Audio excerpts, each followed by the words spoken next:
கண்ணாடி வந்து மக்கள்ட்ட பிரபலமாகறதுக்கு முன்னாடி நடந்த ஒரு நிகழ்ச்சிய பத்தி தான் பார்க்க போறோம். கண்ணாடியோட பயன் அறியாத ஒரு குடும்பம் வந்து ஒரு ஊர்ல வாழ்ந்து வந்துட்டு இருக்கு. அப்போ அந்த குடும்பத்தோட தலைவர் என்ன பண்றாருன்னா, பக்கத்து ஊர் கடைக்கு போயிட்டு இருக்காரு. போறப்போ ஒரு கண்ணாடிய பாத்துர்றாரு. அத பார்த்தோனே ஏன்னா கண்ணாடி தான் அவரு பார்த்தது இல்லையே! அத பார்த்த உடனே அவருக்கு ரொம்ப வந்து ஷாக் ஆயிடுச்சு.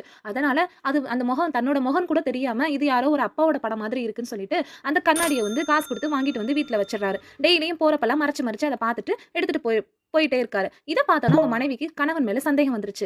என்ன நமக்கு தெரியாம என்ன வச்சிருக்காருன்னு சொல்லிட்டு அவளும் போய் அந்த கண்ணாடிய பார்க்குறா. அது கண்ணாடின்னே தெரியாம யாரோ ஒரு பொண்ணோட முகத்த வச்சுட்டு பார்த்துட்டு போயிட்டு இருக்காருன்னு சொல்லி 2 பேத்துக்குள்ளேயும் சந்தேகமும், சண்டையும் வந்துருச்சு. இப்படி போயிட்டு இருக்கிறப்போ, அவர் வந்து ஒரு பாதிரியார்ட்ட போய் போறாங்க. எங்களுக்குள்ள இப்படி ஒரு சண்டையா இருக்கு. நீங்க தான் அந்த பிரச்சனைக்கு முடிவு சொல்லணும்னு சொல்லிட்டு. அப்போ அந்த பொருள கொண்டு வாங்கன்னு சொன்னோனே, அந்த கண்ணாடிய எடுத்துட்டு போறாங்க. அந்த பாதிரியாருக்கு இது கண்ணாடி நல்லாவே தெரியுது. அதனால இத அவர பார்த்துட்டு, இது வந்து எல்லாரும் வணங்கக்கூடிய ஒரு பாதிரியாரோட முகம் மாதிரி இருக்கு. அதனால இது என்கிட்டயே இருக்கட்டும். நீங்க போயிட்டு வாங்கன்னு சொல்லிட்டு போயிடுறாங்க. இப்படிதான் ஒவ்வொருத்தரும் ஏதாவது ஒரு இடத்துல வந்து அறியாமையால ஆளப்படுறோம். நமக்கு தெரியாதத தெரிஞ்சு கொள்றதுக்கு முயற்சி செய்யணும்.